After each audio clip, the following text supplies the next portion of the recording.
Hi friends, నేను మీ వెంకటేశ్వర రెడ్డి. మరి ఈ వీడియోలో ninth class maths first lesson వాస్తవ సంఖ్యలు, రియల్ నెంబర్స్. మరి ఈ టాపిక్ ను బేస్ చేసుకొని టెక్స్ట్ బుక్ లో ఇచ్చినటువంటి బేసిక్స్ కాన్సెప్ట్స్ తో పాటు ప్రతి ప్రాబ్లం క్లియర్ గా ఎక్స్ప్లెనేషన్ ఇవ్వడం అయితే జరిగింది. మరి వీడియో స్టార్ట్ చేసింది చిన్న విషయము, మనం ఎస్జిటి ని బేస్ చేసుకొని కంప్లీట్ వీడియోస్ తో పాటు ఆన్లైన్ ఎగ్జామ్స్ కండక్ట్ చేస్తున్నాము.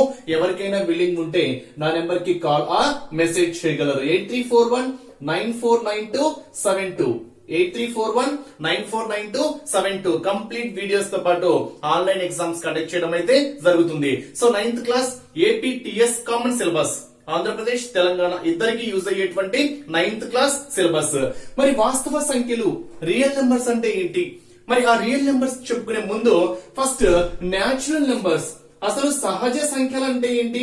బేసిక్స్ పరంగా క్వశ్చన్ అడిగిన ఛాన్స్ అయితే ఉంటుంది ఫ్రెండ్స్. సహజ సంఖ్యలు అంటే ఏంటి? అసలు పూర్ణాంకాలు అంటే ఏంటి? పూర్ణ సంఖ్యలు అంటే ఏంటి? వీటి గురించి ఒక్కసారి ఎక్స్ప్లెనేషన్ చూద్దాం. సహజ సంఖ్యలు, సహజంగా మనం సంఖ్యలను ఎక్కడి నుంచి కౌంట్ చేస్తాము? సహజ సంఖ్యలు 1 2 3 4 కౌంట్ చేస్తాం కాబట్టి సహజంగా మనం నెంబర్స్ ని ఈజీగా ఐడెంటిఫై చేయడం కోసము 1 2 3 4 కౌంట్ చేస్తాం కాబట్టి 1 2 3 సో ఆన్ మనం ఏమంటాము అంటే సహజ సంఖ్యలు, న్యాచురల్ నెంబర్స్ అంటాం. మరి న్యాచురల్ నెంబర్స్ ని ఏ లెటర్స్ తో డినోట్ చేస్తాము అంటే క్యాపిటల్ ఎన్ అనేటువంటి లెటర్ తో డినోట్ చేస్తాం. సో సహజ సంఖ్యలు అంటేనే మనం ఏ అక్షరంతో డినోట్ చేస్తాము అంటే క్యాపిటల్ ఎన్ అనేటువంటి అక్షరంతో డినోట్ చేస్తాం. న్యాచురల్ నెంబర్ స్టార్టింగ్ లెటర్ ఎన్.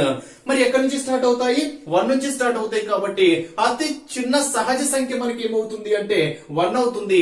అతి పెద్ద సహజ సంఖ్య ఏమవుతుంది అంటే నిర్ణయించలేము. ఎందుకని? 1 2 3 4 సో ఆన్ అంటే నెంబర్స్ మనం ఎంతవరకైనా చెప్పొచ్చు కాబట్టి పెద్ద సంఖ్యను మనం నిర్వచించలేము. చిన్న సహజ సంఖ్య మనకి ఏమవుతుంది అంటే 1 అవుతుంది. మరి ఏదైనా ఒక సంఖ్య తీసుకున్నాం అనుకోండి, దానికి పూర్వపదము ఉత్తర పదం అని చెప్పొచ్చు. మరి పూర్వపదము సహజ సంఖ్యకు, ఏ సహజ సంఖ్యకు పూర్వపదము ఉండదు? పూర్వపదము అంటే ముందు పదము అని. సో ఏ సహజ సంఖ్యకి పూర్వపదం ఉండదు అంటే 1 అనేటువంటి సంఖ్యకి సహజ సంఖ్యకి పూర్వపదము ఉండదు. అంటే ఎగ్జామ్ పాయింట్ ఆఫ్ వ్యూ లో ఈ క్రింది వాణిలో ఏ సహజ సంఖ్యకి పూర్వపదం ఉండదు అంటాడు. సో పూర్వపదము అంటే దానికి ముందు పదము, ముందు సంఖ్య. మరి 1 కి ముందు ఏమీ ఉండదు. ఎందుకని? అతి చిన్న సహజ సంఖ్య కాబట్టి అది ఏ సంఖ్య అయినా కానివ్వండి, చిన్న సహజ సంఖ్యకి ముందు పూర్వపదం అనేది ఉండదు. మరి సహజ సంఖ్యల్లో పూర్వపదం లేనటువంటి సంఖ్య ఏంటి అని అడిగితే 1. మరి సహజ సంఖ్యలో ఏ సంఖ్యకి ఉత్తర పదం ఉండదు అంటే ప్రతి సంఖ్యకి ఉత్తర పదం ఉంటుంది. మనం చెప్పలేము 1 కి ఉంటుంది అంటే ఉత్తర పదం అంటే తర్వాత సంఖ్య, 2 కు ఉంటుంది, 3 కు ఉంటుంది, 4 ఉంటుంది, 5 ఉంటుంది. అంటే ప్రతి సంఖ్యకి ఉత్తర పదం అనేది ఉంటుంది. 1 కి మాత్రము పూర్వపదము ఉండదు. మిగతా ప్రతి సంఖ్యలకి ఉత్తర పదం అనేది ఉంటుంది, పూర్వపదం కూడా ఉంటుంది. అంటే మీరు ఇక్కడ మెయిన్ గా గుర్తుపెట్టుకోవాల్సినటువంటి ఇంపార్టెంట్ పాయింట్ ఏంటి అంటే సహజ సంఖ్యలలో 1 కి పూర్వపదము ఉండదు. సహజ సంఖ్యల్లో 1 తప్ప మిగిలిన ప్రతి సంఖ్యకి పూర్వపదం ఉంటుంది, ఉత్తర పదం ఉంటుంది. నెక్స్ట్ పూర్ణాంకాలు. మరి పూర్ణాంకాలు అంటే అర్థం ఏంటి? సహజ సంఖ్యలకి మనం 0 యాడ్ చేసామనుకోండి, అదే మనకి ఏమవుతుంది అంటే పూర్ణాంకాలు, హోల్ నెంబర్స్ అంటాం. 0 1 2 3 4 సో ఆన్ మనకి ఏమవుతాయంటే హోల్ నెంబర్స్. మరి హోల్ నెంబర్స్ ఏ లెటర్ తో డినోట్ చేస్తాము? W అనేటువంటి లెటర్ తో డినోట్ చేస్తాం. అంటే సహజ సంఖ్యలకి 0 యాడ్ చేసామనుకోండి, మనకు వచ్చేటువంటి నెంబర్స్ ఏమవుతాయంటే హోల్ నెంబర్స్ అవుతాయి. అంటే ఇక్కడ అతి చిన్న హోల్ నెంబర్, అతి చిన్న పూర్ణాంకం మనకి ఏమవుతుంది అంటే 1 అవుతుంది. అతి చిన్న పూర్ణాంకం ఎంత? 1. అతి చిన్న సహజ సంఖ్య ఎంత? అతి చిన్న పూర్ణాంకము 0. అతి చిన్న సహజ సంఖ్య ఎంత అంటే 1. నెక్స్ట్ పూర్ణ సంఖ్యలు ఏమవుతాయి? పూర్ణ సంఖ్యలు పూర్ణాంకాలతో పాటు 0 1 2 3 4 సో ఆన్ పూర్ణాంకాలతో పాటు రుణ సంఖ్యలు కూడా ఉంటే, రుణ సంఖ్యలు -1 -2 -3 అంటే సో ఆన్. అంటే రుణ సంఖ్యలు ఉంటాయి, ధన సంఖ్యలు ఉంటాయి, 0 కూడా ఉంటే ఇలాంటి సంఖ్యలు మనం ఏమంటాము అంటే పూర్ణ సంఖ్యలు, ఇంటీజర్స్ అంటాం. ఏమనాలి? ఇంటీజర్స్. మరి ఇంటీజర్స్ ని మనం ఏ లెటర్ తో డినోట్ చేస్తాము పూర్ణ సంఖ్యల్లో అంటే I లేదా Z అనేటువంటి లెటర్ తో డినోట్ చేస్తాం. మరి పూర్ణ సంఖ్యల్లో మనము అతి చిన్న పూర్ణ సంఖ్య ఎంతనో చెప్పలేము, అతి పెద్ద పూర్ణ సంఖ్య ఎంతనో చెప్పలేము. సో పూర్ణ సంఖ్యల్లో ధన సంఖ్యలు ఉంటాయి, రుణ సంఖ్యలు ఉంటాయి, జీరో కూడా ఉంటుంది. మరి జీరో అన్నది ధన సంఖ్యనా రుణ సంఖ్యనా అంటే జీరో అన్నది ధన సంఖ్య కాదు, రుణ సంఖ్య కాదు. అంటే జీరో అనేది పాజిటివ్ నెంబర్ కాదు, నెగిటివ్ నెంబర్ కూడా కాదు. అది ఎగ్జామ్ పాయింట్ ఆఫ్ వ్యూ లో ఈ క్రింది వాటిలో సరికానివి గుర్తించండి లేదా సరి అయినవి గుర్తించండి అని అడగడానికి ఛాన్సెస్ అయితే ఉంటాయి. మరి ఈ మూడింటిని బేస్ చేసుకొని కొన్ని మెయిన్ పాయింట్స్ అబ్జర్వ్ చేస్తే సహజ సంఖ్యలన్నీ పూర్ణాంకాల్లో ఉంటాయి, సహజ సంఖ్యలన్నీ పూర్ణ సంఖ్యలో ఉంటాయి. అంటే అర్థం ఏంటి? సహజ సంఖ్యలన్నీ పూర్ణాంకాలు, ఎస్ కరెక్ట్ స్టేట్మెంట్. సహజ సంఖ్యలన్నీ పూర్ణ సంఖ్యలు, ఎస్ ఇది కూడా కరెక్ట్ స్టేట్మెంటే. పూర్ణాంకాలన్నీ పూర్ణ సంఖ్యలు, ఎస్ పూర్ణాంకాల్లో ఉండే ప్రతి సంఖ్య మనకు పూర్ణ సంఖ్యలో ఉన్నాయి కాబట్టి అన్ని పూర్ణాంకాలు ఏమవుతాయంటే పూర్ణ సంఖ్యలు అవుతాయి. ఇప్పుడు రివర్స్ నుంచి వచ్చామనుకోండి, పూర్ణ సంఖ్యలు అన్ని సహజ సంఖ్యలు అవుతాయా? కాదు. సో పూర్ణాంకాల్లో ఉండేటువంటి పూర్ణ సంఖ్యల్లో ఉండేటువంటి ప్రతి సంఖ్య మనకి సహజ సంఖ్యల్లో లేదు, పూర్ణ సంఖ్యల్లో ఉండేటువంటి ప్రతి సంఖ్య పూర్ణాంకాలు లేదు. కొన్ని సంఖ్యలు ఉన్నాయి బట్ అన్ని అంటున్నాము అంటే అన్ని పూర్ణ సంఖ్యలు సహజ సంఖ్యలు కావు, అన్ని పూర్ణ సంఖ్యలు పూర్ణాంకాలు కావు, అన్ని పూర్ణాంకాలు సహజ సంఖ్యలు కావు. అవి మీరు మెయిన్ గా గుర్తుపెట్టుకోవాల్సినటువంటి కొన్ని బేసిక్స్ కాన్సెప్ట్స్. మరి సహజ సంఖ్యలు తీసుకున్నా, పూర్ణాంకాలు తీసుకున్నా, పూర్ణ సంఖ్యలు తీసుకున్నా కానీ మనము p/q ఫామ్ లో రాయగలము. మీరు ఏ సంఖ్య అయినా తీసుకోండి, దాన్ని మనం ఏ ఫామ్ లో రాయగలము అంటే p/q లో రాయగలము. మరి ఈ p/q రూపంలో వ్రాయగలిగేటువంటి సంఖ్యలు మనం ఏమంటున్నాము అంటే ఆకరణీయ సంఖ్యలు. ఏమనాలి ఫ్రెండ్స్? ఇక్కడ ఆకరణీయ సంఖ్యలు, రేషనల్ నెంబర్స్ అంటాం, రేషనల్ నెంబర్స్. మరి అకరణీయ సంఖ్యల్ని ఏ లెటర్ తో డినోట్ చేస్తాము అంటే క్యాపిటల్ Q అనేటువంటి లెటర్ తో డినోట్ చేస్తాం. అంటే ఇక్కడ మీరు గుర్తుపెట్టుకోవాల్సింది అకరణీయ సంఖ్యలు అంటే సహజ సంఖ్యలు ఉంటాయి, పూర్ణాంకాలు ఉంటాయి, పూర్ణ సంఖ్యలు ఉంటాయి. ఓకేనా? అంటే ఇక్కడ అకరణీయ సంఖ్యల్లో సహజ సంఖ్యలు ఉంటాయి. అంటే ఇక్కడ సహజ సంఖ్యలన్నీ అకరణీయ సంఖ్యలే, పూర్ణాంకాలన్నీ అకరణీయ సంఖ్యలే, పూర్ణ సంఖ్యలన్నీ అకరణీయ సంఖ్యలే. మీరు ఏ సంఖ్యలు తీసుకున్నా, సహజ సంఖ్యలు కానివ్వండి, పూర్ణాంకాలు కానివ్వండి, పూర్ణ సంఖ్యలు కానివ్వండి, దేనినైనా మనం ఏ ఫామ్ లో రాయగలము అంటే p/q ఫామ్ లో రాయగలము. అంటే జీరోను కూడా రాయగలము అంటే ఎస్ జీరోను కూడా రాయగలము. 0/7 మనకు p/q ఫామ్ అవుతుంది. బట్ ఈ p/q ఫామ్ లో PQలు మనకి ఏమవుతాయంటే పూర్ణ సంఖ్యలు అవుతాయి. Q అనేది ఎప్పటికీ ఏం కాకూడదు అంటే జీరో కాకూడదు. Q అనేది దేనికి సమానం కాకూడదు? జీరోకి సమానం కాకూడదు. ఎందుకు అంటే సంథింగ్ బై జీరో మనకి ఏమవుతుంది అంటే ఇన్ఫినిటీ, దాన్ని నిర్వచించలేం. కాబట్టి p/q రూపంలో ఉండి Q అనేది జీరో కాకపోతే అలాంటి సంఖ్యలు మనం ఏమంటాము అంటే అకరణీయ సంఖ్యలు, రేషనల్ నెంబర్స్ అంటాం. ఇక్కడ ఎగ్జామ్ పాయింట్ ఆఫ్ వ్యూ లో బేసిక్స్ పరంగా ఎలా అడగచ్చు అంటే సహజ సంఖ్యలన్నీ అకరణీయ సంఖ్యలా? ఎస్ సహజ సంఖ్యలన్నీ ఏమవుతాయంటే అకరణీయ సంఖ్యలే. పూర్ణాంకాలన్నీ అకరణీయ సంఖ్యలా? ఎస్ అన్ని పూర్ణాంకాలు ఏమవుతాయంటే అకరణీయ సంఖ్యలే. అన్ని పూర్ణ సంఖ్యలు అకరణీయ సంఖ్యలా? ఎస్ మీరు ఏ పూర్ణ సంఖ్య తీసుకున్నా కానీ మనం ఎలా రాయొచ్చు అంటే అకరణీయ సంఖ్య రూపంలో రాయవచ్చు. నెక్స్ట్ అన్ని అకరణీయ సంఖ్యలన్నీ సహజ సంఖ్యలా? కాదు. ఓకేనా? ఫర్ ఎగ్జాంపుల్ -7/3 తీసుకున్నాం అనుకోండి, ఇది అకరణీయ సంఖ్యనే కానీ సహజ సంఖ్య కాదు, పూర్ణాంకం కూడా కాదు, పూర్ణ సంఖ్య కూడా కాదు. అంటే అర్థం ఏంటి? అకరణీయ సంఖ్యలన్నీ సహజ సంఖ్యలు కావు, అకరణీయ సంఖ్యలన్నీ పూర్ణాంకాలు కావు, అకరణీయ సంఖ్యలన్నీ పూర్ణ సంఖ్యలు కూడా కావు. ఇది అకరణీయ సంఖ్యల పరంగా. నెక్స్ట్ ఈ అకరణీయ సంఖ్యల్లో మనకి అంతమయ్యేటివి ఉంటాయి, అంతం కాని ఉంటాయి. అవి ప్రాబ్లమ్స్ చెప్పేటప్పుడు డీటెయిల్ గా చెప్తా. నెక్స్ట్ ఇలా p/q రూపంలో వ్రాయలేనటువంటివి లైక్ -2 అంటున్నా, సారీ √2 అంటున్నా, లేదా √7 అంటున్నా, √7 అంటున్నా, ఇలాంటి వాటిని మనం ఏమంటాము అంటే కరణీయ సంఖ్యలు. ఏమనాలి ఫ్రెండ్స్? వీటిను కరణీయ సంఖ్యలు. ఇచ్చినటువంటి వాటిలో ఇచ్చిన 4 ఇచ్చిన ఆప్షన్స్ లో కరణీయ సంఖ్యను గుర్తించండి అంటాడు. సో కరణీయ సంఖ్య అంటే ఇలా √2 కానివ్వండి, √3 కానివ్వండి, √4 కానివ్వండి, √4 కాదు, √4 = 2 కాబట్టి ఆ 2 మనకి ఏమవుతుంది అంటే అకరణీయ సంఖ్య అవుతుంది. √5, √6, √7, √8 ఇవన్నీ మనకేమో √9, 3 రాయొచ్చు కాబట్టి ఆ √9 మనకేమవుతుంది అంటే మళ్ళా అకరణీయ సంఖ్య అవుతుంది. ఇలా రూట్ వాల్యూస్ లో ఉండి అంటే √2 కానివ్వండి, √3 కానివ్వండి, √7 అవి ప్రాబ్లమ్స్ చెప్పేటప్పుడు క్లియర్ గా వస్తాయి. ఇలాంటి సంఖ్యలు మనం ఏమంటాము అంటే కరణీయ సంఖ్యలు అంటాము, ఇరేషనల్ నెంబర్స్. మరి ఈ ఇరేషనల్ నెంబర్స్ ని ఏ అక్షరంతో సూచిస్తాము అంటే ఎస్ లేదా Q' అనేటువంటి అక్షరాలతో సూచిస్తాము. మరి ఈ అకర్ణీయ సంఖ్యల సమితి ఈ కరణీయ సంఖ్యల సమితి రెండు కలిస్తే అదేమవుతుంది అంటే వాస్తవ సంఖ్యల సమితి అవుతుంది. ఇప్పుడు సబ్జెక్ట్ లోకి వచ్చాము. ఓకేనా? అకరణీయ సంఖ్యల సమితి, కరణీయ సంఖ్యల సమితి ఈ రెండు కలిస్తే అంటే ఇక్కడ సహజ సంఖ్యలు ఉంటాయి, పూర్ణాంకాలు ఉంటాయి, పూర్ణ సంఖ్యలు ఉంటాయి, అన్ని ఉంటాయి కరణీయ సంఖ్యలు. మరి కరణీయ సంఖ్యలతో పాటు అకరణీయ సంఖ్యలతో పాటు కరణీయ సంఖ్యలు కూడా ఉంటే ఈ రెండు సమితులు కలిస్తేనే మనకు అదేమవుతుంది అంటే వాస్తవ సంఖ్యల సమితి, రియల్ నెంబర్స్ అంటాం. వాస్తవ సంఖ్యల సమితి అంటే సింప్లీ మనం ఏం చెప్పొచ్చు అంటే వాస్తవ సంఖ్యల సమితి అంటేనే మనకి అకరణీయ సంఖ్యల సమితి ఉంటుంది, అదే విధంగా కరణీయ సమితి కూడా ఉంటుంది. అంటే రేషనల్ అండ్ ఇరేషనల్ రెండు కలిస్తేనే మనకు అదేమవుతుంది అంటే రియల్ నెంబర్స్ అవుతాయి.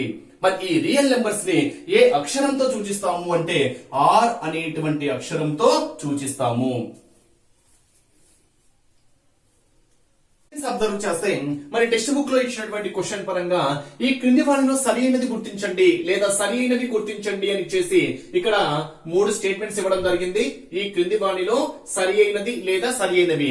మరి ఆప్షన్స్ వచ్చేసరికి 1, 2 మాత్రమే సరి అయినవి, 2, 3 మాత్రమే సరి అయినవి, 2 మాత్రమే సరి అయినవి, 1, 2, 3 3 సరి అయినవి. ఇలా ఎగ్జామ్ పాయింట్ ఆఫ్ వ్యూ లో అడగొచ్చు. మరి ఆ స్టేట్మెంట్స్ అబ్జర్వ్ చేస్తే ప్రతి అకరణీయ సంఖ్య ఒక పూర్ణ సంఖ్య అవుతుంది అని ఇచ్చాడు.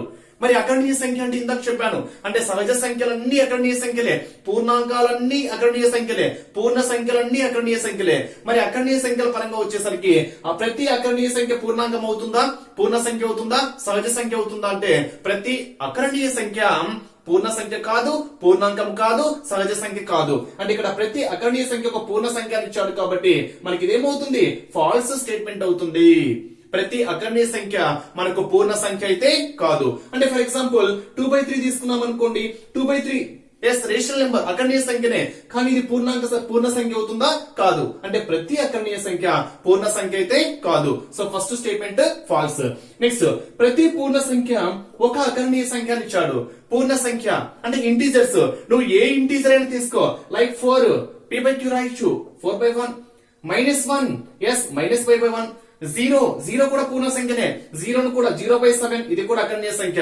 అంటే మీరు ఏ పూర్ణ సంఖ్య తీసుకున్నా కానీ దాన్ని మనం ఎలా రిప్రజెంట్ చేయొచ్చు అంటే అకరణీయ సంఖ్య రేషనల్ నెంబర్ లో రిప్రజెంట్ చేయొచ్చు. కాబట్టి ఇచ్చినటువంటి స్టేట్మెంట్ ఏంటి ట్రూ. నెక్స్ట్ 0 అన్నది ఒక అకరణీయ సంఖ్య. అకరణీయ సంఖ్య అంటే అర్థం ఏంటి? The form of p/q and q is not equal to 0. అదే విధంగా pq రెండు ఏమై ఉండాలి? పూర్ణ సంఖ్యలో ఉండాలి. మరి 0 అన్నది అకరణీయ సంఖ్యనా? మరి p/q లో రాయొచ్చా? ఎస్ రాయవచ్చు. 0/7 p/q రూపంలో ఉంది. 0/9 ఇస్ నథింగ్ బట్ 0 కాబట్టి మనం ఏ 0 అంటే 0 ని మనము అకరణీయ సంఖ్య రూపంలో రిప్రజెంట్ చేయవచ్చు. కాబట్టి 0 అనేది మనకి ఏమవుతుంది? ఒక అకరణీయ సంఖ్య. అంటే ఇచ్చిన 3 స్టేట్మెంట్స్ లలో 2, 3 అనేటువంటి స్టేట్మెంట్స్ సరి అయినవి, 2 మరియు 3 సరి అయినవి. ఇది దీనికి కరెక్ట్ ఆన్సర్. నెక్స్ట్ 3.28 ని p/q రూపంలో వ్యక్తపరచండి అని ఇచ్చాడు. p/q అకరణీయ రూపంలో వ్రాయగాని కూడా అడగచ్చు. మరి ఇక్కడ పాయింట్స్ ని బేస్ చేసుకొని మనం p/q రూపంలో ఏ విధంగా రాయవాలి, దాన్ని సింప్లియస్ట్ ఫామ్ సూక్ష్మ రూపంలో మనం ఏ విధంగా వ్యక్తపరచాలని ఒకసారి అబ్జర్వ్ చేస్తే ఫస్ట్ 3.28 అంటున్నాం. మరి 3.28 ని p/q రూపంలో ఫస్ట్ నెంబర్ ఏదైతే ఉంటుందో ఆ నెంబర్ యాజ్ ఇట్ ఈస్ గా రాసుకోండి, పాయింట్ వాల్యూ హైడ్ చేయండి. పాయింట్ వాల్యూ మర్చిపోయారు అనుకోండి మొత్తం నెంబర్ ఏమవుతుంది? 328 కాబట్టి 328. సో పాయింట్ వాల్యూ మర్చిపోయాను 328. నెక్స్ట్ రైట్ సైడ్ నుంచి ఎన్ని ప్లేసెస్ కి పాయింట్ వాల్యూ ఉంది? 1, 2 ప్లేసెస్ కి పాయింట్ వాల్యూ ఉంది కాబట్టి 1, 2 ప్లేసెస్ లో పాయింట్ కాబట్టి డినామినేటర్ లో మనం ఏం రాయాలి? 100 రాస్తే సరిపోతుంది. చూడండి first number as it is గా రాయండి. 328 by 1, 2 ప్లేసెస్ లో పాయింట్ ఉంది కాబట్టి డినామినేటర్ ఏం రాయాలి? 100 రాయాలి. ఇన్ కేసు ఒక ప్లేస్ లో పాయింట్ ఉంది అనుకోండి డినామినేటర్ లో 10, 4 ప్లేసెస్ లో పాయింట్ ఉంటే డినామినేటర్ లో 1 తర్వాత 4 జీరోస్. అంటే ఎన్ని ప్లేసెస్ లో పాయింట్ ఉంటే 1 తర్వాత అన్ని జీరోస్ పెట్టుకుంటే సరిపోతుంది. సో 1, 2 ప్లేసెస్ కాబట్టి డినామినేటర్ లో 100. ఇది ఆన్సర్ లో ఉండదు, p/q రూపంలోనే ఉంది బట్ సింప్లియస్ట్ ఫార్మ్ రూపంలో లేదు కాబట్టి క్యాన్సిలేషన్స్ ఏమైనా పోతాయేమో చెక్ చేద్దాం. 4 8s 32, 4 8s 32, 4 2s 8, 4 25s 100. ఇంకా ఏం క్యాన్సిలేషన్ పోదు కాబట్టి 82/25 మనకి ఏమవుతుంది అంటే 3.28 యొక్క p/q form. Correct answer is 82/25. Next question 1.62 bar ని P by Q రూపంలో వ్యక్తపరచండి. ఇక్కడ బార్ ప్రాబ్లమ్స్ ఖచ్చితంగా క్వశ్చన్ అయితే ఒక బిట్ అయితే టచ్ చేస్తాం ఫ్రెండ్స్. ఎక్కువ క్వశ్చన్ పేపర్లలో మనకి ఇలాంటి బార్ ప్రాబ్లమ్స్ కనిపిస్తూ ఉంటాయి. మరి ఆ బార్ ప్రాబ్లమ్స్ మనం ఏ విధంగా సాల్వ్ చేయాలి? దీనికి సింపుల్ మెథడ్ ఉంది, మీరు కష్టపడాల్సిన అవసరమే లేదు. సో మన టెక్స్ట్ బుక్ లో అంత లెంతీ ప్రాసెస్ అవసరం లేదు, సింపుల్ వన్ స్టెప్ ఆన్సర్ మనం ఆన్సర్ అయితే చేయవచ్చు. మరి దానికి చెప్పుకునే ముందు ఏదైనా బార్ ప్రాబ్లం ఇచ్చినప్పుడు సమ్ టైమ్స్ మనకు బేసిక్స్ పరంగా అవధి అంటే ఏంటి, వ్యవధి అంటే ఏంటి అని కూడా అడగచ్చు. Periodicity, period. మరి 1.62 బార్ యొక్క అవధి ఎంత, వ్యవధి ఎంత, ఐ మీన్ పీరియాడిసిటీ ఎంత, పీరియడ్ ఎంత అనేది అబ్జర్వ్ చేస్తే ఇక్కడ 1.62 బార్ లో ఎన్ని నెంబర్స్ కి అయితే బార్ అప్లై చేయబడి ఉంటుందో, ఇక్కడ ఎన్ని డిజిట్స్ కి బార్ ఉంది చూడండి, 62 అంటే 2 డిజిట్స్ కి అంటే 2 నెంబర్స్ కి బార్ అప్లై చేశాం కాబట్టి అవధి మనకి ఏమవుతుంది అంటే 2 అవుతుంది. అంటే ఎన్ని నెంబర్స్ కి అయితే బార్ అనేది పైన అప్లై చేయబడి ఉంటుందో ఆ డిజిట్ మనకి ఏమవుతుంది 1 2 ప్లేసెస్ కాబట్టి అవధి ఎంత 2. నెక్స్ట్ ఏ నెంబర్స్ కంటే ఏ సంఖ్యకి బార్ ఉంది 6 2 కాబట్టి ఆ 62 నే మనకి ఏమవుతుంది అంటే వ్యవధి అవుతుంది. వన్ మోర్ ఎగ్జాంపుల్ చూడండి, లైక్ 1.732 సంథింగ్ ఇలా ఇచ్చాము. ఇప్పుడు చూడండి 32 కి బార్ ఉంది కాబట్టి అవధి 2 అవుతుంది, 32 కి బార్ ఉంది కాబట్టి వ్యవధి ఏమవుతుంది 32 అవుతుంది. ఇన్ కేసు ఈ మొత్తానికి బార్ ఉంది అనుకోండి, ఇప్పుడు ఎన్ని స్థానాలకు ఉంది 1 2 3 ప్లేసెస్ కి బార్ ఉంది కాబట్టి అవధి అనేది 3 అవుతుంది. మొత్తం నెంబర్ ఏంటి 732 కి బార్ ఉంది కాబట్టి 732 అనేది మనకి ఏమవుతుంది అంటే వ్యవధి అవుతుంది. ఈజీగా మీరు గుర్తుపెట్టుకోవచ్చు. అవధి అంటేనే ఎన్ని డిజిట్స్ కి అయితే బార్ ఉంటుందో ఆ డిజిట్స్ యొక్క సంఖ్య అంటే నెంబర్ ఆఫ్ డిజిట్స్ 1 2 కాబట్టి 2 అనేది అవధి. ఏ నెంబర్ కి అయితే బార్ ఉంటుందో అదే మనకి ఏమవుతుంది వ్యవధి అవుతుంది. ఇది అవధి అంటే ఏంటి, వ్యవధి అంటే ఏంటి. మరి దీనికి మనం ఆన్సర్ ఏ విధంగా చేయాలి అంటే ఒకసారి లాజిక్ అబ్జర్వ్ చేస్తే ఫస్ట్ నెంబర్ యాస్టీస్ గా రాసుకోండి. బార్ ఉన్నప్పుడు చాలా చాలా ఇంపార్టెంట్. ఫస్ట్ నెంబర్ యాస్టీస్ గా రాస్తున్నా 162. నెంబర్ ఏంటి 162. నెక్స్ట్ బార్ లేనటువంటిది ఏంటి, ఇక్కడ పాయింట్ కి ముందు బార్ లేదు చూడండి, ఓకేనా, అది ఏ నెంబర్ అయినా కావచ్చు. సో ముందు పాయింట్ వాల్యూ మర్చిపోండి, న్యూమరేటర్ లో పాయింట్ వాల్యూ మర్చిపోండి. మొత్తం మీద 162 బార్ లేనటువంటి నెంబర్ ఏంటి ఇక్కడ 1 కాబట్టి -1. Simple logic. బై న్యూమరేటర్ అయిపోయింది, బై డినామినేటర్ లో బార్ నుంచి చూడండి పాయింట్ వాల్యూకి రైట్ సైడ్ మాత్రమే తీసుకోవాలి. పాయింట్ వాల్యూకి రైట్ సైడ్ మాత్రమే, లెఫ్ట్ సైడ్ తో మనకు సంబంధమే లేదు. మరి పాయింట్ కి రైట్ సైడ్ ఒకసారి అబ్జర్వ్ చేస్తే 2 కి బార్ ఉంది కాబట్టి 9, 6 కి బార్ ఉంది కాబట్టి 9. అంటే బార్ ఉంటేనేమో 9 తీసుకోండి, బార్ లేకపోతేనేమో 0 తీసుకోండి. సో 6 కి 2 కి బార్ ఉంది కాబట్టి 9, 6 కి బార్ ఉంది కాబట్టి 9. ఇంకా ఎటువంటిది లేదు కాబట్టి వదిలేసేయండి. ఇంకొన్ని ప్రాబ్లమ్స్ చెప్తే మీకు ఈజీగా అర్థమవుతుంది. సో సింప్లిఫై చేస్తే ఎంత 161/99. ఏమైనా క్యాన్సిలేషన్స్ పోతే క్యాన్సిలేషన్ చేయండి, క్యాన్సిలేషన్ చేయకపోతే క్యాన్సిలేషన్ పోలేదు అనుకోండి 1.62 బార్ యొక్క P by Q ఫార్మ్ ఎంత అంటే 161/99. ఇవి ఇంకొన్ని ప్రాబ్లమ్స్ చెప్తా మీకు క్లియర్ గా అర్థమవుతుంది. P by Q రూపంలో ఏ విధంగా వ్యక్తపరచాలి చాలా ఇంపార్టెంట్. ఖచ్చితంగా ఒక బిట్ అయితే టచ్ చేస్తాడు.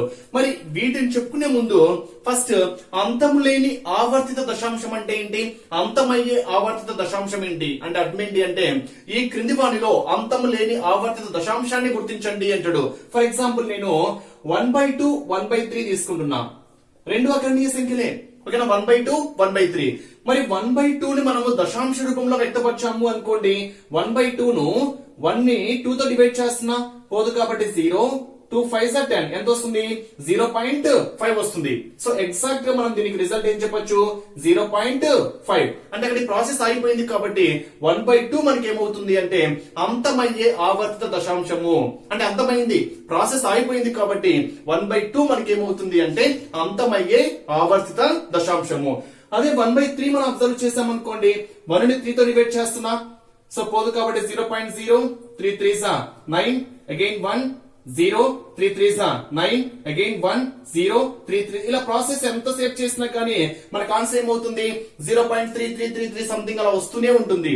మరి ఏ డిజిట్ అయితే మనకు రిపీట్ అవుతూ ఉంటుందో దానికి పైన మనం ఏం చేస్తాము అంటే సింప్లీ బార్ అప్లై చేస్తాం. అంటే this can be written as 0.3 bar. అంటే ఇక్కడ బార్ అంటే అర్థం ఏంటి, అది రిపీట్ అవుతూ ఉంటుంది. ప్రాసెస్ అనేది కంటిన్యూషన్ లో జరుగుతూనే ఉంటుంది, ప్రాసెస్ ఆగిపోదు. కాబట్టి 1/3 మనం ఏమంటాము అంటే అంతము లేని ఆవర్తిత దశాంశము.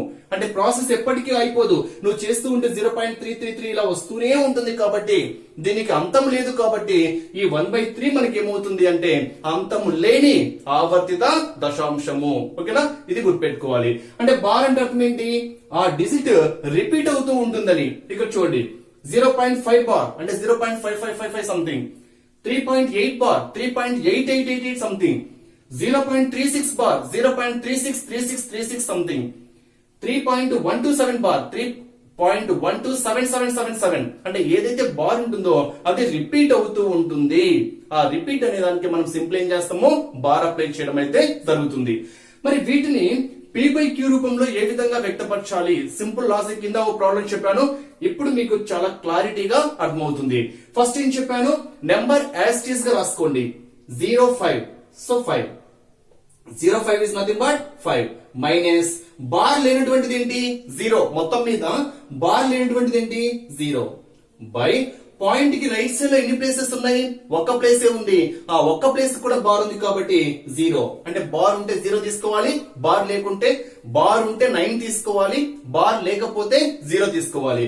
సో పాయింట్ కి రైట్ సైడ్ లో ఒక్క ప్లేసే ఉంది, ఆ ఒక్క ప్లేస్ కూడా బార్ ఉంది కాబట్టి మనం ఏం తీసుకోవాలి 9 తీసుకోవాలి. So 5 minus 0 5/9. Here the correct answer is 5/9.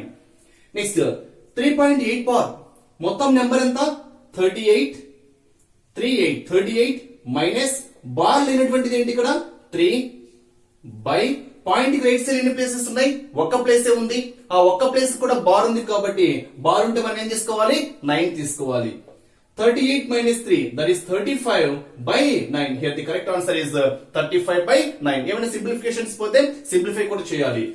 Next 0.36 bar, మొత్తం నెంబర్ రాయండి 036 is nothing but 36 minus bar లేనటువంటిది ఏంటి ఇక్కడ 0 బై పాయింట్ కి రైట్ సైడ్ ఎన్ని ప్లేసెస్ ఉన్నాయి 2 ప్లేసెస్, 2 ప్లేసెస్ కి బార్ ఉంది కాబట్టి 9 that is equal to 36 minus 0 36/9.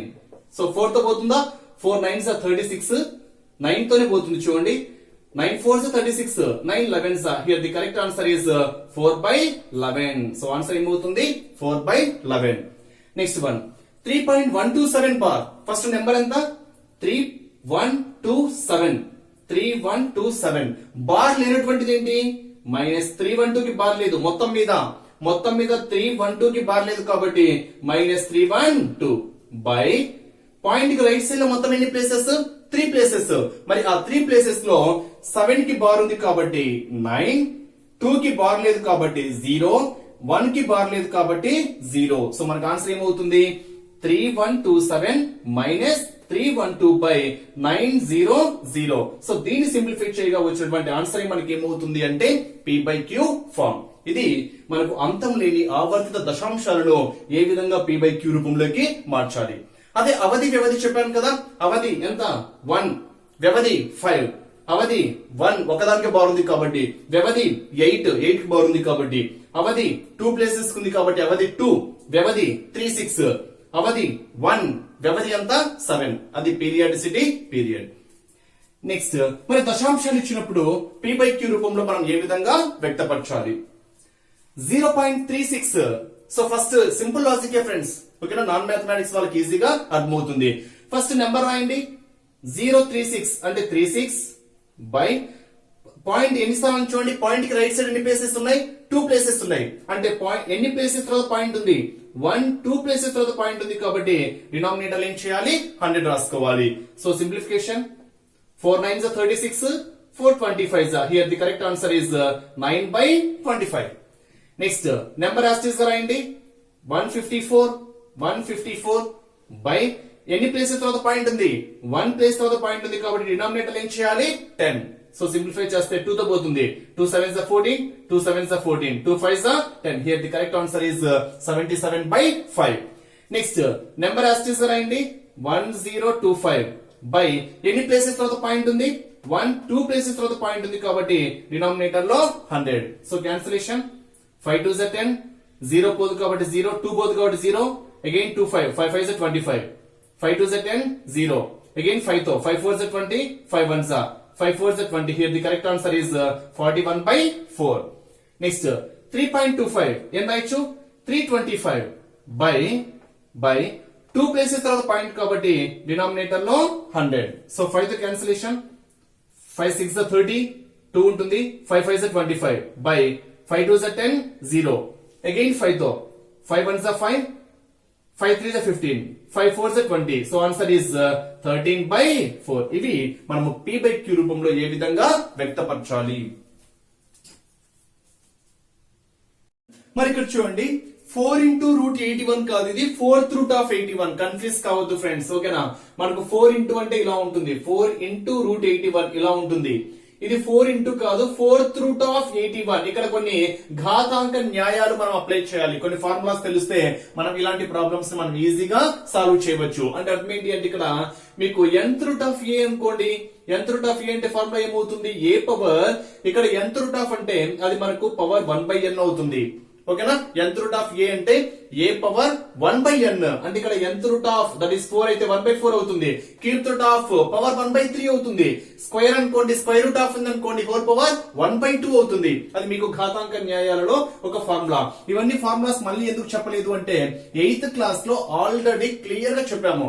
7th 8th లో చాలా స్పష్టంగా చెప్పాను. ఇక్కడ ప్రాబ్లమ్స్ కి అప్లై చేసినప్పుడు ఆ ఫార్ములా క్లియర్ ఎక్స్ప్లెనేషన్ అయితే ఇస్తా.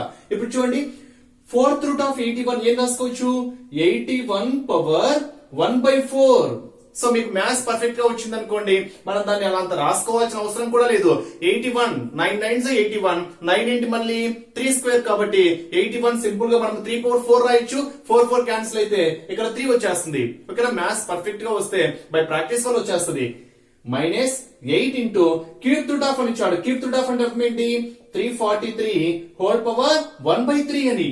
ఓకేనా. క్యూబ్ రూట్ ఆఫ్ అంటే 1/3 అని, 4th రూట్ ఆఫ్ అంటే 1/4 అని, plus 15 into 5th root of అని ఇచ్చాడు 32 whole power 1/5 plus square root of 225 అంటే 225 whole power square root of అంటే ఎంత 1/2.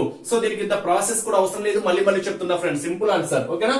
హోల్ పవర్ 4 1/4 ఉందంటే మీకు ఇక్కడ ఒక ఫార్ములా అప్లై చేయొచ్చు. ఏంటి, a power m whole power n is equal ఏమవుతుంది, m into n a power mn formula అవుతుంది. అంటే ఇక్కడ డినామినేటర్ లో 4 ఉంది కాబట్టి న్యూమరేటర్ లో 4 అంటే పవర్ 4 గా రాసుకున్నాం అనుకోండి, 4 4 ఏమవుతుంది, క్యాన్సిల్ అయిపోతుంది.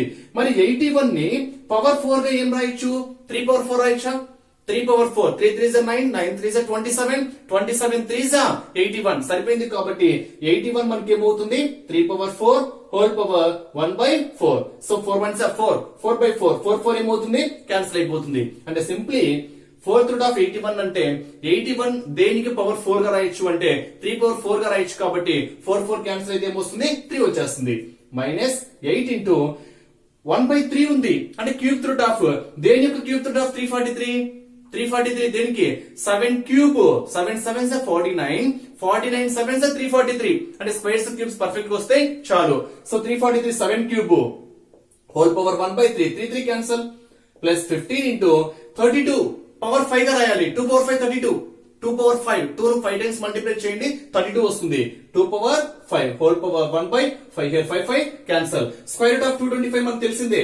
దేనికి స్క్వేర్ రూట్, దేని యొక్క స్క్వేర్ 225 15 యొక్క స్క్వేర్ 15 స్క్వేర్ 225 కాబట్టి square root of 225 is nothing but 15. ఇప్పుడు చూడండి 3 మైనస్ 3 3 క్యాన్సిల్ 7 మిగిలింది.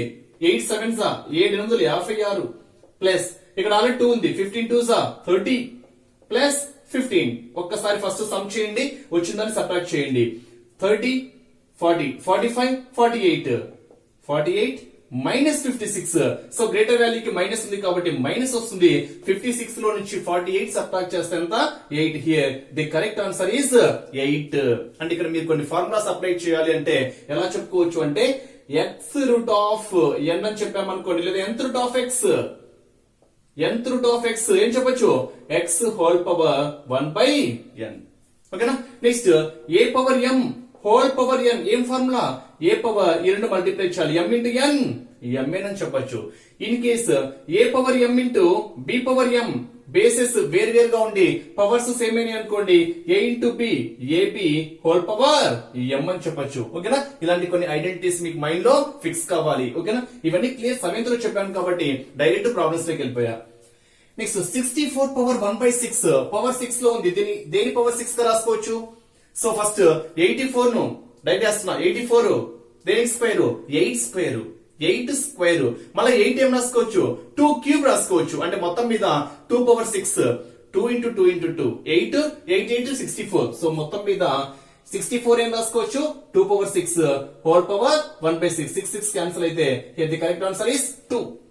నెక్స్ట్ 32 దేనికి పవర్ 5 గా రాసుకోవచ్చు 2 power 5 32 2 into 2 into 2 into 2 into 2 2 power 5 ఎంత 32 2 power 5 whole power 1/5 here 5 5 cancel here correct answer is 2. Next 625 అంటే 25 స్క్వేర్ మళ్ళీ 25 అనేది 5 స్క్వేర్ కాబట్టి మొత్తం మీద 625 ని 5 పవర్ 4 గా రాసుకోవచ్చు. 625 అనేది 25 స్క్వేర్ 25 అనేది మళ్ళీ 5 స్క్వేర్ కాబట్టి 5 power 4 whole power 1/4 here 4 4 cancel అయితే ఎంత వస్తుంది 5. నెక్స్ట్ 16 3/2 ఉంది బై 2 ఉంది అంటే ఇక్కడ 2 క్యాన్సిల్ కావాలి కాబట్టి 16 ఏం రాసుకోవచ్చు 8 స్క్వేర్ గా రాసుకోవచ్చు. 8 స్క్వేర్ 16 సారీ 4 స్క్వేర్ గా రాసుకోవచ్చు. 16 ఎలా రాసుకోవచ్చు 4 square whole power 3/2 here 2 2 cancel 4 cube numerator లో ఉంది కాబట్టి 3 4 క్యూబ్ ఎంత 64 4 16 16 4 64 4 క్యూబ్ ఎంత 64. నెక్స్ట్ 243 పవర్ 2/5 డినామినేటర్ లో 5 ఉంది. డినామినేటర్ లో 5 ఉంది కాబట్టి దీన్ని పవర్ 5 గా ఏం రాసుకోవచ్చు 3 పవర్ 5 గా రాసుకోవచ్చు. 3 పవర్ 5 ఎంత 243 whole power 2/5 here 5 5 cancel numerator లో 2 ఉంది కాబట్టి 3 స్క్వేర్ ఎంత 9 here the correct answer is 9. ఇలాంటి ప్రాబ్లమ్ ఇంకోటి కూడా మీరే ట్రై చేయండి. 4 6 6 5 6 హోల్ పవర్ 1/6. సో 4 6 6 5 6 అంటే 6 పవర్ 6 6 క్యాన్సిల్ అయితే దీని యొక్క ఆన్సర్ ఏమవుతుంది ఫ్రెండ్స్ ఇక్కడ 6 అవుతుంది. ఇవి మనకు కొన్ని ఘాతాంక న్యాయాలను బేస్ చేసుకొని ప్రాబ్లమ్స్. కొన్ని ప్రాబ్లమ్స్ ఇచ్చాను. మరి ఆ ప్రాబ్లమ్స్ లో అకరణీయ సంఖ్యలు ఏంటి కరణీయ సంఖ్యలు ఏంటి మొత్తం ఈ టెక్స్ట్ బుక్ లో ఈ లెసన్ మొత్తం బేసిక్స్ ఇచ్చాడు ఫ్రెండ్స్. మరి అకరణీయ సంఖ్యలు ఏంటి కరణీయ సంఖ్యలు అంటే ఏంటో మీకు క్లారిటీగా తెలిసాను. p/q రూపంలో మీరు ఎగ్జాక్ట్ గా రాయగలిగితే అకరణీయ సంఖ్య, మరి రూట్ వాల్యూస్ లో ఉంటే అది కరణీయ సంఖ్య. ఈజీగా సింపుల్ గా ఐడెంటిఫై చేయడం కోసం ఇక్కడ √3 ఉంది చూడండి. √3 మనం ఎగ్జాక్ట్ గా దీన్ని p/q రూపంలో రాయలేము కాబట్టి ఫస్ట్ వన్ ఏమవుతుంది కరణీయ సంఖ్య అవుతుంది. నెక్స్ట్ √3 ఎగ్జాక్ట్ వాల్యూ లేదు కాబట్టి అంటే మనం p/q లో రాయలేము కాబట్టి ఇది కూడా మనకి ఏమవుతుంది కరణీయ సంఖ్య. అంటే రూట్ ని మనం సింప్లిఫై చేయలేకపోతే చాలు అది ఖచ్చితంగా కరణీయ సంఖ్యనే.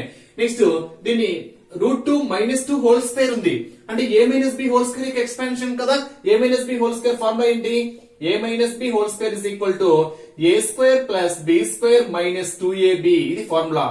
a - b whole square expansion ఏంటి a² + b² - 2ab. మరి a² అంటే √2 స్క్వేర్ కి రూట్ క్యాన్సిల్ అయితే 2 ఉంటుంది plus b² 2 2 4 minus 2ab 2 2 4 4 into √2 that is 4 √2.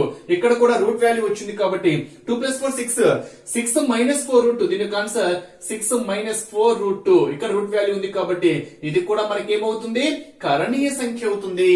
Next √7 cancel 2/7 మనం p/q చెప్పొచ్చు కాబట్టి అది p/q నే 2/7 p/q ఫార్మ్ కాబట్టి ఇది మనకి ఏమవుతుంది అంటే అకరణీయ సంఖ్య రేషనల్ నెంబర్ అవుతుంది. అంటే ఇక్కడ ఈ నాలుగింటిలో 4 మాత్రమే అకరణీయ సంఖ్య, మిగిలిన 3 మనకి ఏమవుతాయంటే కరణీయ సంఖ్యలు.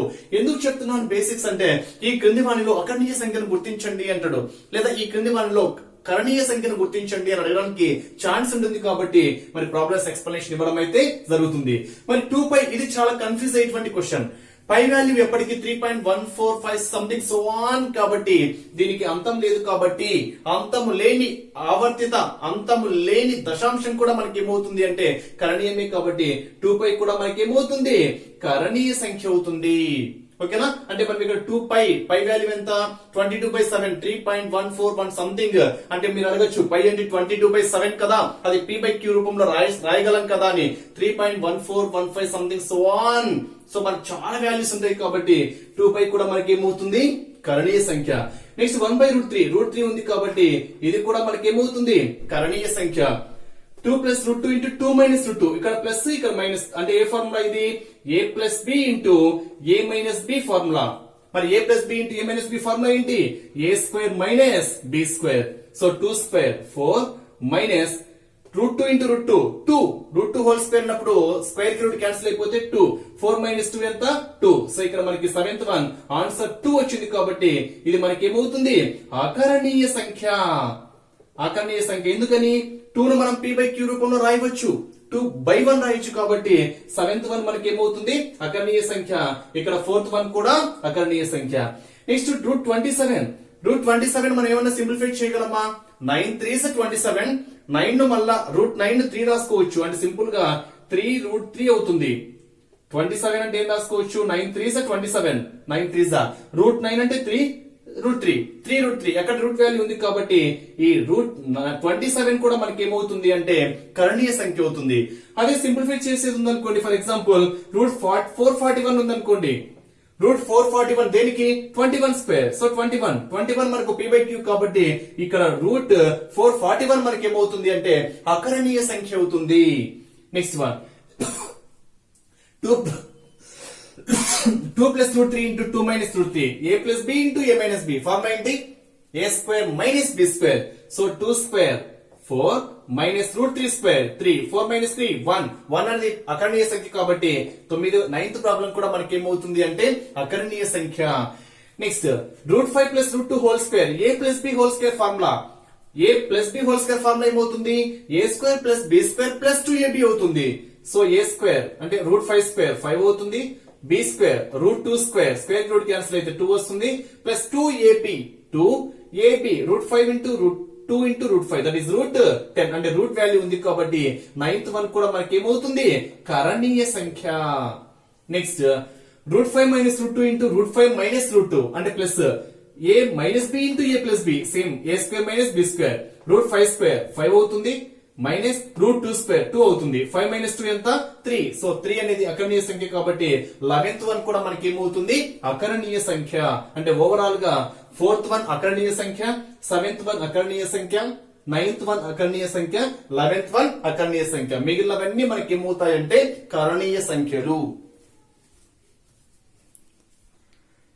అకరణీయం చేయగా రేషనలైజింగ్ ఏ విధంగా చేయాలి అనేది మరి ఈ లెసన్ లో ఇవ్వడం జరిగింది. మరి ఈ లెసన్ బేస్ చేసుకొని అకరణీయము రేషనలైజింగ్ ఏ విధంగా చేయాలో చూద్దాం.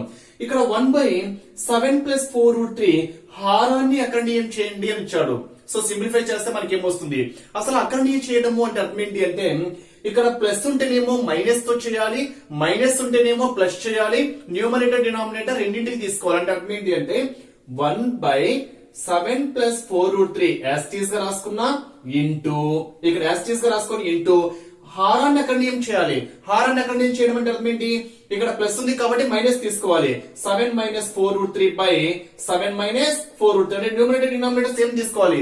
ఇప్పుడు ఈ రెండు క్యాన్సిల్ అయినా కానీ దీని విలువ మారదు. అంటే ఇక్కడ ప్లస్ ఉంటేనేమో మైనస్ తీసుకోవాలి, మైనస్ ఉంటేనేమో ప్లస్ తీసుకోవాలి, న్యూమరేటర్ డినామినేటర్ సేమ్ తీసుకోవాలి. ఇప్పుడు చూడండి 1 into 7 - 4√3 ఏమవుతుంది 7 - 4√3 న్యూమరేటర్ అవుతుంది బై డినామినేటర్ చూడండి 7 + 4√3 7 - 4√3 అంటే ఏ ఫామ్ లో ఉంది అది a + b into a - b form లో ఉంది. a + b into a - b form. దీని ఫార్ములా ఏమవుతుంది a² - b². a + b into a - b formula a² - b². a² అంటే రెండు సమ్ చేయాలి. 7 7s a² అంటే స్క్వేర్ చేస్తున్నా 7 into 7 7 7s 49 మైనస్ b² ఈ రెండు మల్టిప్లై చేయాలి. √3 into √3 ఏమవుతుంది 3 అవుతుంది. 4 into 4 ఎంత 64 4 4s 64 4 4s 64 into √3 into √3 ఎంత 3. క్లియరా friends 4 4s 16 sorry 7 7s 49 minus 4√3 into 4√3 రెండు మల్టిప్లై చేయాలి కాబట్టి b² అంటే రెండు మల్టిప్లై చేయాలి. ఇప్పుడు చూడండి 4 4s 16 into √3 into √3 3 √3 into √3 అంటే √3 హోల్ స్క్వేర్ అవుతుంది. స్క్వేర్ కి రూట్ క్యాన్సిల్ అయితే 3 వస్తుంది కాబట్టి 4 4s 16 √3 into √3 3 అవుతుంది. 16 3s 16 మూళ్ళు 48 అంటే ఓవరాల్ గా 7 - 4√3/49 - 48 ఎంత 1 కాబట్టి ఆన్సర్ ఏమవుతుంది 7 - 4√3/1 మనం వేసుకున్నా ఒకటే వేసుకోకపోయినా ఒకటే. అంటే 1/7 + 4√3 కి హారాన్ని అకరణీయం చేస్తే మనకు ఆన్సర్ ఏమవుతుంది అంటే 7 - 4√3 వస్తుంది. ఓకేనా. Next √3 + 2 √3 plus √2 by √3 minus √2 is equal to a plus b √6 ఆ ఫార్మ్ లో ఉంటే ఏ వాల్యూ ఎంత, b వాల్యూ ఎంత అని అడిగాడు ఇక్కడ. Simple question. హారాన్ని రేషనలైజ్ చేస్తున్నా.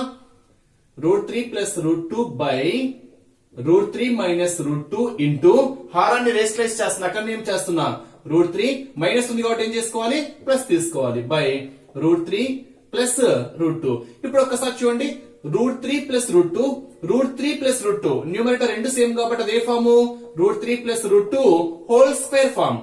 √3 ప్లస్ √2 ఇంటూ √3 ప్లస్ √2 రెండు సేమ్ కాబట్టి whole square by √3 minus √2 √3 plus √2 ఒకటి మైనస్ ఉంది ఒకటి ప్లస్ ఉంది అంటే a minus b into a plus b form కాబట్టి a square minus b square.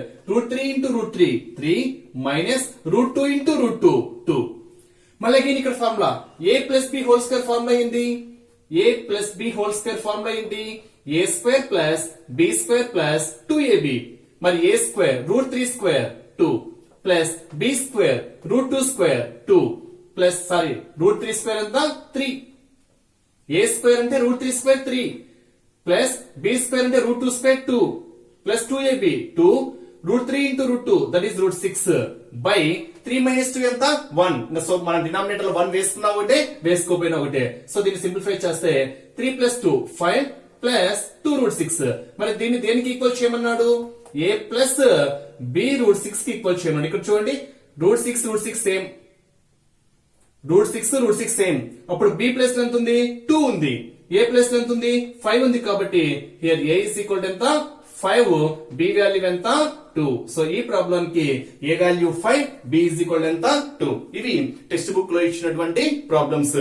అదే విధంగా కొన్ని సరైనవేంటి సరికానివేంటి అని టెక్స్ట్ బుక్ లో క్లియర్ గా ఇవ్వడం జరిగింది. కొన్ని స్టేట్మెంట్స్ ఇచ్చాడు, చెప్తా ఒక్కసారి మీరు చూడండి. ప్రతి కరణీయ సంఖ్య ఒక వాస్తవ సంఖ్య అవుతుంది అని ఇచ్చాడు.